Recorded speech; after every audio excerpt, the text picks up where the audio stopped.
Bienvenue dans cette nouvelle édition du Morning News. Voici les titres. L'homme d'affaires camerounais Joseph Kadji Defosso est décédé dans la nuit de mercredi à jeudi 23 août des suites d'une longue maladie. Il laisse derrière lui de nombreuses entreprises, mais aussi et surtout une empreinte à tout jamais dans l'économie camerounaise. Rwandair, la compagnie nationale prend le cap pour l'Italie. Un accord de partenariat bilatéral des services aériens a été signé entre le Rwanda et l'Italie à Kigali le 20 août. Nous reviendrons au cours de cette édition sur les enjeux de cet accord. Et coup de projecteur sur la musique tradimoderne gouro en Côte d'Ivoire. La musique de cette ethnie du centre-ouest regorge d'une dizaine d'artistes professionnels dont Bifalé. À l'état civil goulisant Bifalé, il est aujourd'hui le porte-flambeau de la nouvelle génération. Mais avant de développer ces titres, l'ONU appelle à un accord en vue d'élections libres et justes en 2020 au Burundi. L'annonce a été faite à l'occasion de la publication d'une déclaration du Conseil de sécurité ce mercredi. Bien que l'agence onusienne salue les progrès enregistrés dans le pays, notamment la décision du président Pierre Nkurunziza de ne pas briguer un nouveau mandat en 2020, elle regrette néanmoins la lenteur des négociations. Joseph Kadji Defosso n'est plus. L'homme d'affaires camerounais est décédé dans la nuit du mercredi à jeudi 23 août des suites d'une longue maladie. Vu au Cameroun comme un acteur de référence dans l'économie, Joseph Kadji Defosso était également un fervent défenseur de l'indépendance économique du continent. Retour sur son parcours avec Nelly Clodebessa. Joseph Kadji Defosso, l'industriel et homme d'affaires camerounais, est décédé. Le nonagénaire est décédé ce 23 août en Afrique du Sud des suites d'une longue maladie. Le patriarche Kadji Defosso, au-delà d'une marque déposée, était un pionnier de l'entrepreneuriat camerounais. Dans l'univers économique, il s'est démarqué par la création des activités à forte valeur ajoutée, au rang desquelles l'Union camerounaise des brasseries UCB, qui lui a consacré sa renommée. Une entreprise pérenne dont les produits se sont diversifiés au cours des années. Dans les entreprises ont eu le succès, je pense, à la rigueur dans la gestion, au choix des hommes chargés de mener à bien ces activités. Il avait une gestion positive à l'ancienne où tout était fait pour que l'entreprise réussisse. C'est pour ça que ces entreprises ont toujours été florissantes. Joseph Kadji Defosso, le dignitaire de Bana dans la région de l'Ouest Cameroun, aura tout accompli.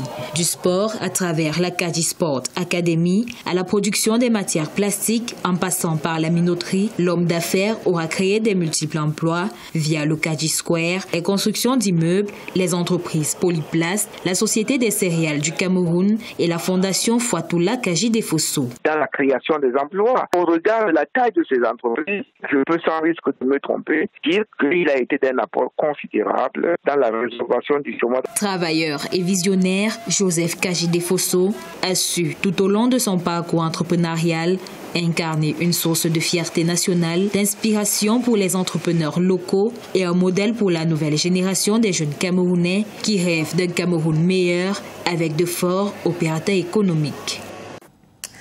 L'Afrique libre ou la mort, c'est le choix que pose l'activiste franco-béninois Kémy Séba dans son dernier ouvrage du même nom. Un ouvrage à considérer comme une boussole pour les générations futures dans la lutte contre le néocolonialisme au XXIe siècle. Le thème de ce livre, qui est également l'objet de la tournée africaine du président d'Urgence panafricaniste, était présenté par ce dernier à Ouagadougou, la capitale burkinabé. Notre correspondant Jean-Paul Ouedraogo est allé à sa rencontre. Il y a un an, jour pour jour, en tournée africaine depuis le 4 août 2018, l'activiste franco-béninois Kémy Séba a profité de l'étape de Ouagadougou pour présenter au Burkinabé son nouveau livre intitulé « L'Afrique libre ou la mort ». Une œuvre synthétique de 190 pages destinée aux jeunes générations et qui illustre de manière globale la résistance africaine contre le néocolonialisme au XXIe siècle. La condamnation des autres n'aura aucun intérêt si nous ne combattons pas non plus la dérive et la corruption de nos élites endogènes.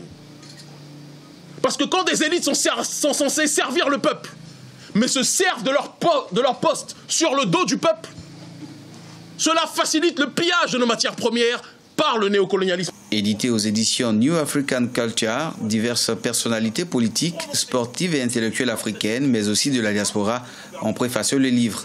L'orage africain dont parle mon frère et ami, mon aîné, Sylvestre Amoussou, arrive bientôt. Nous sommes en train de préparer cela au quotidien.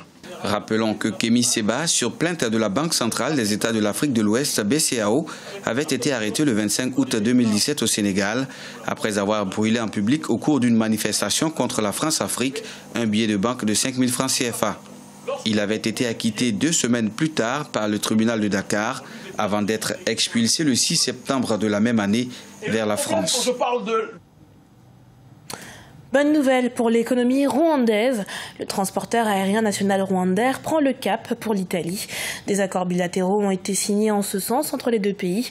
L'accord qui confère des droits aux compagnies aériennes des deux pays pour le transport de passagers et de marchandises est perçu par les autorités rwandaises comme un catalyseur du commerce rwandais à l'étranger. Fraterne Dakaisanga. Le gouvernement rwandais a signé un accord bilatéral sur les services aériens avec la République italienne dans le but d'établir et d'exploiter des services aériens entre les deux pays. Selon le ministre rwandais des infrastructures, la signature de cet accord est un coup de pouce au commerce du Rwanda à l'étranger et à sa présence sur le continent européen. Cet accord vient surtout renforcer la coopération entre les deux pays. Il donne l'accès à notre transporteur aérien d'atterrir sur n'importe quel aéroport en Italie. Ceci permettrait également aux deux pays d'améliorer leurs relations commerciales. Rwandair a annoncé que son nombre de passagers atteindrait 1 151 300 en août 2018 contre 926 571 en juin 2018. Selon la direction du transporteur national rwandais, ces vols à destination de l'Italie devront commencer dans un délai d'au moins d'1 an. J'espère que cet accord va permettre aux touristes provenant d'Italie de se rendre de plus en plus au Rwanda et vice-versa. Non seulement nous ferons des affaires ensemble, mais aussi nous allons nous visiter. Car je vous rassure, le Rwanda est un très beau pays à découvrir. Le transporteur national rwandais compte atteindre 31 destinations d'ici 2019 contre 26 destinations actuellement. Les nouvelles destinations incluent entre autres Addis Abeba en Éthiopie, Tel Aviv en Israël et New York aux États-Unis. En Côte d'Ivoire, les rythmes gouro ethniques du centre-ouest du pays se font une place dans la musique ivoirienne et peuvent compter sur Bifalé. De son vrai nom, Goulizan Bifalé, à qui l'on doit notamment le titre Y'a rien dans Jalousie, il se veut être l'étoile montante de la musique tradi-moderne gouro. Découverte avec notre correspondant Olivier Diacotan. À 39 ans, Bifalé est l'un des espoirs de la musique traditionnelle gouro, peuple du centre-ouest de la Côte d'Ivoire. Sa carrière professionnelle musicale débute en 2012. 6 ans après, il enregistre 4 albums. Bifalé aborde plusieurs sujets d'actualité dans ses chansons, notamment la dépravation des mœurs. Les messages sont la jalousie, l'hypocrisie. C'est ce que je donne comme message à mes frères. Parce qu'il y a des gens, ils ont l'argent, ils n'aident pas leurs parents. Il y a des gens, ils ont l'argent, ils aident leurs parents et leurs parents ne les reconnaissent pas. Nous assistons à l'une des nombreuses prestations de Bifalé ici à Koumoudji, à près de 50 km de Yamoussoukro. L'artiste semble être plus apprécié de la gente féminine, sans doute en raison de son engagement contre les violences faites aux femmes. Vraiment, s'il chante, ça me va droit au cœur et ça me touche beaucoup.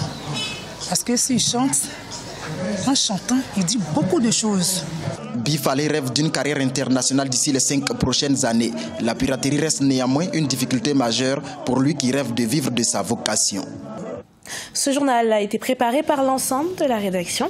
Merci pour votre fidélité. Dans un instant, une nouvelle édition de l'actualité sur Africa 24.